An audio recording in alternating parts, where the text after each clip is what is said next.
Welcome back to the Nationals. Kami nagbabalik. Muli ang inyong casters. I'm Leo. And I'm Wolf. We will be your casters for game number 2. Dahil nakita natin isang dissecting mula sa dissection or surgical operation. Surgical precision. Yeah. Saktong-sakto. You know what? Sabi ng Signal Ultra Warriors, we're gonna go with this double mask strategy. Yeah. Few, you do your thing. Esports, Desenya, Liga, ganyan to. Yako, just farm up. And it was just so perfect. It was just so perfect because of the fact na ito nga yung comfort zone nila. Signal Ultra Warriors, they've always been this team na laging naglalaro sa kanilang comfort zone. Which is, you know, you can't take that away from them. For sure, merong mga weakness yan. However, pag nag-init talaga, kapag nakuha nila yung mga gusto nila makuha, they're a very strong team. Kita-kita naman yan sa laro kanina. If you give them an inch, they will take a mile. And the inch you gave them was their comfort picks. Yeah. At, you know, they rolled with it. And they rolled you guys over. But that's not to count out Omega just yet. We are yet to see if their download game is on point. Yeah. Diba? We know that this is a new lineup. We know that under the leadership of Why Not, they're able to become the most, one of the most disciplined and, of course, objective-centric teams in the game. Given that they do have a lot of young players, a lot of players that need a little bit more of experience, at least in this realm. And, of course, this is the Nationals. Yeah. The biggest esports event in the country, and of course, one of the premier leagues for Mobile Legends. So the pressure's there, but yeah, this being a new lineup, there's still a lot of stuff that we can expect from them. Yeah. And maybe, under pressure right now, lumabas ang diamond in the rough na PLDT Smart Omega. I think kailangan din nilang i-fix muna yung first things first. They have to fix their draft. Not because broken yung draft nila, but because it made them it put them in a position where logi talaga sila sa Signal Ultra Warriors. Why? Napilitan sila mag-last pick na Martis. I think yung mga teams na we know na lalugi na sa draft is when they are forced to last pick a hero. That's not really meta, but you think that it could work. Sometimes, however, alam natin na yung mga ganong klaseng mga composition, hindi talaga mag-work. There were some moments wherein the Martis was correct to use, diba? He was very mobile. He was able to deal a little bit of damage under Kenji. But, again, the Martis pick alone is a compromise. Yes. Compromise na lang yun. But we can all fix that. This can all be reconciled in game 2 right here. Can the Warriors wipe? Or will the Omega turn this into a reverse sweep? Ladies and gentlemen, on the left, yan ang Omega. On the right, it's the Warriors. Omega on the play. They ban out the Selena and the Franco. Yeah. What I like about this, yung PLDT Smart Omega is, after game 1, sige, fine. Talo talaga tayo sa Franco, wag na nating ipilit, i-ban out na natin. This is the double respect ban right double here. respect ban. Indeed. Well, they also did that earlier with the Diggy ban. However, PLDT Smart Omega, they will give away yung Diggy at this point. I think yung Grok still up. The Diggy and the Grok are up, yeah. Yeah, but Kaja, ito yung naman yung kailangan nilang pantayan. So, sabi na PLDT Smart Omega, let's not give it. Now, Signal Ultra Warriors, they have this option. Pwede silang kumuha ng Akai Diggy or Diggy Kimi, Diggy Carry na opening na, again, comfortable din sila with it. I think that Diggy Kimi would be good because those are two of their most comfortable heroes. Exactly. Or, I'm not sure if this early on you need it, maybe even the Hayabusa. The Hayabusa on Yako is just performing so well, but maybe that's worth taking slot 3 or 4 na lang. Yeah. By the way, ito pala yung gusto kong i-take note Lunax. Si Yako is my boy. Yako is my neighbor. And siya, alam mo yung na-prove ko na parehas kami ng element. Naka-peak performance emblem, peak performance battle spell siya. Peak performance Hayabusa, execute. Hindi retribution, execute. Not retribution, execute. Okay, it's in the blood. It's in the blood. So yeah, they lock in here the Kimi and the Lunox. So we got one of them right. It's Kimi, but I guess they want to play it safe. They want to take the Lunox. It's one of the best heroes still in this current meta. And the Omega answer here with an Esmeralda and a Leomord. Why not here being shown on screen? Not a bad Kaja, actually. Pretty good Kaja. We've seen him. Good Kaja. Napakagandaan niya ng mga choices. And again, sakto kasi yung mga time nila. And there is the Akai na mukhang isi-secure dito kay Eson. Medyo maganda yung pick dito para sa Esmeralda, I would say. Kasi this might prompt Signal Ultra Warriors to not pick the Diggy anymore. Why do I say that? Diggy, when he pops the ultimate, diba, maraming mga shields na nandun. And of course, Esmeralda will bathe in the sunlight of the shields. Give it to me. Give it. And the thing is, ult na ni Diggy yun. That's Time's journey. That's a one-time thing. Esmeralda can keep doing that. She Yeah. can just keep taking the shields. Exactly. Talo talaga kayo dito. I don't think Diggy's gonna be coming out. Hopefully, Signal Ultra Warriors see that. Or, unless they just plan to overload it anyways. Yeah. Kasi there's two ways you can do this eh. You can Ah. totally avoid it at all kasi nga, you have to nullify the effects of their pick. Or, i-overload mo na. Exactly. Diba? So, just ride it out. Yes, ride But it out. this is going to be defined by our bans as well. Grok taken out by Omega and the Warriors, still considering. They ban the Diggy themselves. There it is instead. Ayun na lang na is ibigay. picking. Well, Diggy, Kaja, a lot of pulls in there. Tingnan natin kung ano yung additional tank na kukunin dito ng Signal Ultra Wires. Maybe they'll go for the Lolita, pero they're looking confident with something like a Minotaur as of this moment. Since they banned out the Times Journey, Minotaur. the Diggy, hindi na Your sila team mamomblema is sa Times picking. Journey. So, Minotaur makes total sense in this pick. I think Omega here would be smart to pick up the Lolita if they still have room for it. Yeah, They will. do. This is gonna be so good. They're gonna be Bulwark gonna be blocking the Kimmy all day. Gonna be blocking those Chaos Assaults all day. And Sulit. on top of it, they have the Granger, which is a natural counter din sa isang Kimi. Yeah. So I'm telling you, Signal Ultra Wires, this is the worst game to be a Kimi. Pero they locked it in game 1. Instead, considering the carry though. Slowly carry. Yeah, go for the saver pick. Your Kasi team Granger, is picking. tama naman, medyo one-dimensional nga naman ng isang Granger. But the thing with carry is, kayang-kaya pa niyang makakuha ng mga Tore. Yes. Clint is being considered by Signal Ultra Wars. He I'm not, does have that new skin. This again, might be the badminton. reason why. Maybe. Or not. Or not. Most likely not. I bet they're considering the Granger themselves. Ranger. Or the Claude. Claude is still up there. Yeah, Claude is still up there. Quad. There it is. Bingo. Bingo bangle.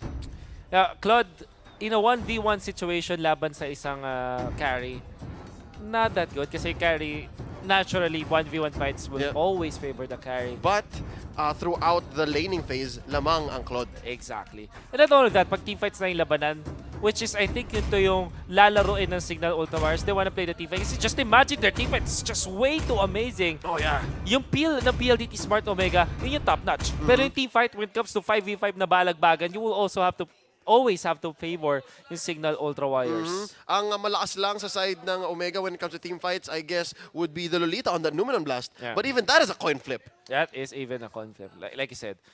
May Minoan Fury, you also have the Akai Ultimate. There's a lot of setup coming out from Signal Ultra Wires. And they are again playing in their own skin. So parang ano sila dito, comfortable din talaga. Maybe the weakest link, ang pwede pa nga natin sabihin na weakest link para sa Signal Ultra Warriors is the Kimi. But then again, it can be played in a way na kukuha ka lang ng objectives. Just like go for the jungle emblem, focus on your objectives, not mind the team fight. Siguro mag-participate ka for sure, pero when it goes down the wire, you are the objective taker for your team. Let's call it right now. You've seen the lineups. You've seen essentially who's playing where. Wolf, what's your call here? I'm gonna go for Signal Ultra Warriors. You think it's a sweep? It looks like a sweep, especially considering yung first game. Siguro ngayon, Eson might struggle kasi hindi niya nakuha yung same yung comfortable pick niya, which is the Franco. I have yet to see him be successful with the Akai. Pero with the Lunox and this Kimi and this Claude, I think they got it in the bag. Okay, but let's not count out Omega just yet because the boys are still here. They still have a chance to get in. Oh, a lot of damage in mid being rained down upon each other. Oh, pati sa baba. Mainit ang labanan. Ladies and gentlemen, this is Omega versus Warriors Game 2. It's Why Not on the Kaja. Kingpin as our Esmeralda. Si Kenji ang Leomord. Heath as the Lolita and Toshi as the carry. Signal Ultra Warriors on their side, you have the sa ating Minotaur. It's the Sanya sa kanyang Lunox Yaku on this Claude HQ on this Kimi and Eson Esports on the Akai. I really like how Heath here has just been trying to push back D and Few. Sakto lang. And I really like how the Bulwark interacts with a lot of what the Ultra Warriors bring to the table. Yeah. Diba? Just the shielding from all these projectiles. Exactly. Lolita yung talagang classic na sagot sa Kimi na nakita natin noong season, the previous seasons of other tournaments. Over the past year is the answer. And actually, after the buffs on the Lolita, lalong-lalo na nung international tournament, Southeast Asian tournament, which was MSC, nakita natin Lolita, what's the answer to the Lunox? Yeah, there's a lot more things that she can block now, actually. So, yeah, that's why Lolita, no matter how the meta changes, she will always be around. Yes. Meron pa rin siyang stock worth, as always. It's nearing the 2-minute mark here, and the teams are just keeping to their own for the most part as they take the resources from their sides. As you can see here, Wolf, you're right. It is the jungle talent on to Fuse carry, and on the other side though, it's Toshi on that bounty hunter. On Kimmy, you mean? Sorry. Jungle emblem on Kimmy. Yeah, the carry. Sorry, just that bounty hunter. Nagkalituhan lang. Yes. Pero, again, dahil meron kang jungle emblem kay Few, it allows Few to dish out so much damage onto objectives, which then amplifies the lineup of Signal Ultra Wires. Kasi mas bibilis lang yung pagiging online ng Signal Ultra Wires. Oh, big fight up top! Medyo nagsimula siya nung ginalaw na yung camera. Yako bites the dust, ladies and gentlemen. And down bot though, it's Heat versus Few and D. And the bullets are being rained down upon. It's a one-man Minoan Fury with the blink out by Omega. Heat getting himself out of there. Eson jumping in. Hurricane dance onto the wall. Heat bites the dust. Desenia gets the kill there. Instead of it being Eson and Desenia, mukhang alley-oop dito ngayon ay Eson and Desenia. But ay, sorry, it's still Eson and Desenia. It is. Right, I'm sorry. It was just a different target this time. A different target lang. Pero sabi ni Fuse, sige, eto talaga yung trabaho ko, kumuha ng objectives. They will lose the turtle, yung first turtle of the game. Which means na nagkaroon pa na konti yung PLD Smart Omega, pero dahil Torre ang napatumba ng Signal Ultra Warriors, mas okay din. Sakto-sakto, pwede pa sila mag-group up din sa gitna. Hindi ko pa tapos yung sentence ko, patay na yung Torre. That's really, really good. Ultra Warriors really just making sure that every rotation, every kill, every take on the map results in something for them. Yes. Diba? Laging +1, kumbaga. Which is, again, a mark of a good team kung alam mo kung paano gumamit ng mga kills resulting into important na objectives, you know that you're in a good spot. And to be honest, that was just one kill onto Heath sa baba, and they turned it into 2 towers. Yes. Well, they traded the turtle. That's a loss, but still, turtle regenerates, towers don't. Diba? Tama You can't get that back. You can't get that back. Here we see a little bit of some ambushing trying to go on. Why not just hopping out of there? Lightning bombs being left. Eson here, tingnan natin, kaya niya ba? Kaya niya ba simulan? They do have all of their skills up, except for order. Walang order on Desenia. Waiting for it. Yeah, but it doesn't matter. They will just push the turrets. They'll take it anyways. They'll take it anyways. Nakita na natin ito. I can't remember kung sino yung kalaban nila, pero mamaya na may nahuli sila sa top lane. Big fight up top. Down goes. Why not so fast? Because Few got the damage in. But it's Eson trying to dance into a wall. He is going to be made pay by Kingpin. D looking really low. But Few, as you said, is just going to commit to taking down objectives. The turret bites the dust. Few says, you're welcome. I'll see you later. Sino? Pag may nakita pa ako mas chill kay Few, di ko na alam gagawin. That was the... Yun yung literal na free, nakatayo lang, walang pakialam. Ang gulo na nangyayari sa kanan niya. May big fight. May big fight, sabi niya, what are you doing? Si Few, Sorry lang. Mamaya na, may ginagawa pa ako. Ginagawa pa ako. Oh, really man. good. Second turtle here, going for the take, is Omega. They started it up, but the rest of the Warriors are going for it. Kimi mo may rocket, letting it out. Oh, how good is this Astro Cat skin though? I really like it. Yeah. I don't play Kimi, but I'm thinking about getting it. Unfortunately, hindi yata pwede ko po. It's out now, yeah. out, It was out like 3 hours ago, I think.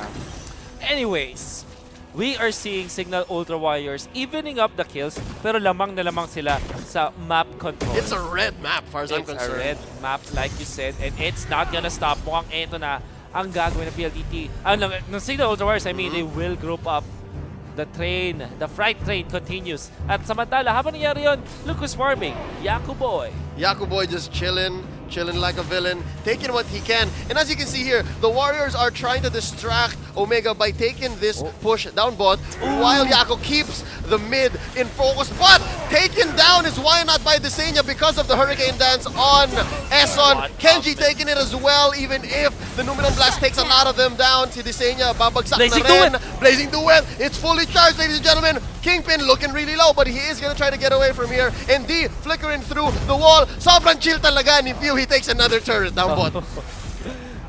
Okay, Few, wala siyang pakialam talaga sa mundo. There's only one way to win an ML match. It's to push turrets. Yeah. And because of this, nakakuha pa rin ng something else ang Signal Ultramars. They lost that fight considerably. Dahil nga naman, mas maganda yung pincer maneuver ng PLDT Smart Omega with Kingpin actually overtaking with this Esmeralda. Well played from Toshi as well as Kingpin. However, sabi ni Few, sige fine, we already lost that fight. I'm just gonna take a turret. At least we get something na hindi nila mabawi. Heroes respawn, but turrets don't. Yep, you put that on a t-shirt, guys. Put that on a t-shirt. Kasi wala kang magagawa pag nawala na yung torre. And all that PLDT Smart Omega here can do is make sure that these waves don't bear down too heavily. Anti-Crush being picked up here by Eson. Ladies and gentlemen, ang galing ng ginagawa ni Few dito. Hindi lang yung mga creeps ang tinatamaan niya, kundi nag-focus sa turrets. And look at this now, they're starting up the turtle, and there's not much Omega can do because they're focused on the waves.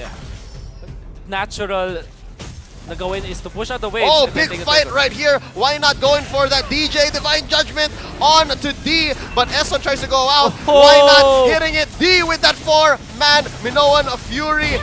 Eson biting it though really early in this match, and oh my lord, Kingpin going down. Kingpin, Toshi's left. Toshi's left, 4 against 1 at nasa baba pa si Yako. Are they gonna go for this push? They have to. 4v5. But Signal Ultrawars showed us how to use and manage short resources very well. Ang ginawa nila is they started with the Akai ultimate first. And then, nung nag-overly commit na yung PLDT Smart Omega, doon na sila nag-Minoan Fury. Yes, kaya maaga namatay si Eson. Exactly. There was one time where Few was overtaking kasi tama yung mga targets niya eh. However, yung Esmeralda jumping in and Heat actually absorbing so much damage, Few tumigil na siya sa pag-atake. Pero one thing na hindi nila napigilan was Disanya. I think the combination, parang yung communication, ng Signal Ultra Warriors is really good in this game. If anything, there's 2 messages being read right now. Nababasa ko yung text nila. Sabi nila kay Few, Torre lang. Oo. Disenya, heroes lang. Hero lang. Right? At ikaw, Yako, sige, bahala sa buhay mo. Bahala ako, anong gusto mong gawin? Anong gusto mong gawin? Just take whatever. Just take whatever. Ito siya si Eson kanina, that was so good, that was so perfect. I'm pretty sure he knew that he was gonna bite the dust. Yes. Kasi nga, yun na yun eh. Inala niya na yung sarili niya to take down Kingpin. And one thing you have to take note is meron siyang anti-Keras. So he's actually happy to do that. Anti-Keras, kapag nagtitake ka ng damage from your opponents, you reduce the damage output of your opponents, di ba? And having this anti-Keras on Eson allows him to be aggressive, use the Hurricane Dance, and then follow up with the Minoan Fury na lang sila. This is just amazingly calculated by Signal Ultra Warriors, and they are actually winning this game. Like you said, this is a red map. Isa pa lang ang napapatumba ng PLDT Smart Omega. This is essentially Eson and D just tagging each other in. Yeah. Di ba? Para silang brothers of destruction. Sabi nila, you know what? Eson, sabi ni Eson, D ko naman, pak! I'll just rest this one out. Di ba? And look at this! The Warriors are able to take Lord. 3 members, easily. yeah, 3 members to 1 for free. Kasi hindi makalabas yung Omega. They have to watch the waves. Yeah. I love it from Signal Ultra Warriors. Ginagamit nila yung nakuha nila sa mapa para i-pressure yung PLDT Smart Omega na hindi makareact sa ginagawa nila. So what they do is push out the waves like you said. And syempre, ano ba yung unahin mo? Mag-take care of the Lord or take care of the waves? Of course, you're gonna have to go for the waves first. Yun yung immediate eh. Yun yung immediate na problem presented to you. And because Few has this jungle emblem and malakas sa Siglot, there's no way the Lord will go down not easily, diba? Dahil meron ka nga namang jungle emblem, meron kang damage from the Claude. Kahit wala na nga silang tanke doon, okay lang, kinuha na nila eh. This is an interesting play talaga from the Warriors. Concentrated energy here being picked up by Desenia. Gonna go towards his sustainability. He's gonna be dealing more damage and healing up a little more during team fights. But why not going for that dash in? He misses out. Nobody gets caught by the Divine Judgment. And Few once again doing the old classic just hitting the towers move. Yun talaga eh. Oh, but they're going for the top here. Okay. Sisimula na. No. Actually, I think Few will just hit the turrets this time. Yeah, this is it. That's it. That tower is no more, ladies and gentlemen. Ooh, Rip tower. Like D taking a lot of damage from Toshi, but he is gonna back off. Is Few going to go for this? Nope, iiwan mo nila si Lord, and they are gonna try to... Well, did you see this? I totally missed this. We were calling top and mid too much. Yako pushed bot. Yako pushed bot with the Claude. Dahil nga naman, madaming members ng Omega dun sa may top lane, sabi ni Claude, it's my time to shine. Kanina pa ako nag-hit ng minions, try ko naman yung Torre, sabi dito ni Yako. I really like that. Di ba sabi nila kay Yako, Yako, ikaw na bahala, do whatever you want. Sabi niya, oh, yeah, take a tower. Yeah. Look what I can do. Look what I can do. With the Pillager Axe din pala kanya kinuha dito. Wow. So, Yako, sabi niya, sige, there's many ways to play Mobile Legends. O, nagkataon lang na talaga solo player ako. Ito talaga yun. Ito talaga yun eh. Ganito na, I'm comfortable. Why not? Di ba, you get your comfort heroes and you get your comfort positions. Exactly. Basically, naka-4 na yun si Yako right now. Oo. Figuratively. You're playing. You can't do that. Maybe he is. We don't know. We can't see. We can't see. Ladies and gentlemen, this is the Warriors knocking on Omega's door. This is the last tower that they have. It's their last stand. Few could not do any better. Oh. DJ being committed on to Yako. He gets caught out. Eson trying to save the day, but the turret once again will go down. Courtesy of Few. He says you're welcome. Desenia going down to Kenji. It's a one-man Minoan Fury. D is caught in the middle of this Few, Omega army, but Few is still dealing a lot of damage. Meron pa rin tong ipapalag, ladies and gentlemen. Actually jumps in. For the first time, he'll be aggressive. Kenji will survive. Fortunately for himself. Pero sabi ni Few, oy, teka lang, joke lang yun. Torre naman talaga ang gusto ko. Like a sweep. Few. Joke lang, Torre lang gusto ko. Akala nyo maghihit na ako ng hero. Hindi. Torre lang talaga. Omega, hindi tayo talo. Kayo Hindi gusto tayo ng talo. hero. Ako, Torre. Torre talaga. Few. Smiles on the faces of Signal Ultra Warriors. Okay. Congratulations. Siya na yung benchmark ng objective-based, objective-centered player. Ang dami na nating moniker kay Kuya Few eh.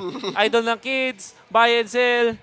This time, sabi niya, Mr. Objectives. Mr. Objectives. Mr. Objectives. Hindi tayo talo. Mr. Objective 2019. I want to see, you know, if we see the post-game stats, feeling ko pag pinignan natin yung turret damage, I would guess 90% kay Few na turret damage. And not just that, he also actually got basic MVP. There it is. Okay, it's actually 62%. Well, there are 5 members, I would say. Sige, give credit where credit is due. Yako did something. Come on. Yako did something. It's something. 62% of all of the members of Signal Ultra Warriors, siya ang nag-deal ng damage. At grabe pa yung on a bird's point of view, bird's eye view. Sobrang chill nung ginawa niya. Yeah, there were at least 2 or 3 times we saw there was a big team fight either to his left or to his right, and he's like, and yeah, and look at Yako getting the proverbial tanso here. This is all planned out. This is Am I saying this right? Osnat? But they still okay. There's Few.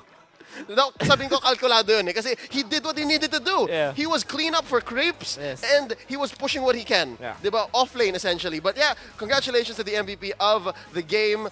Getting them the sweep for the Warriors. This is Few. Angelo Kyle Arcangel getting the 207. 90% participation. Yes. Hindi tower damage. Not tower damage. 90% kill participation at least.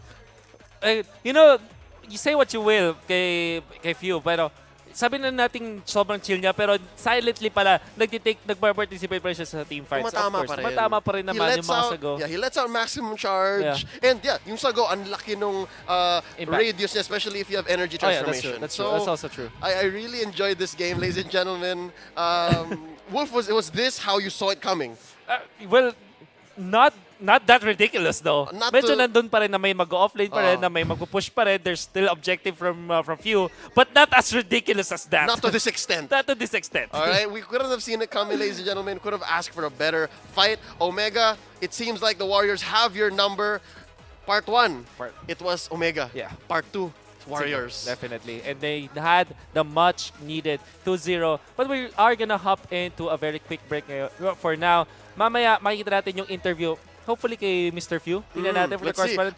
But that will be after the break, guys. So wag kayo alis. Magbabalik ang The Nationals.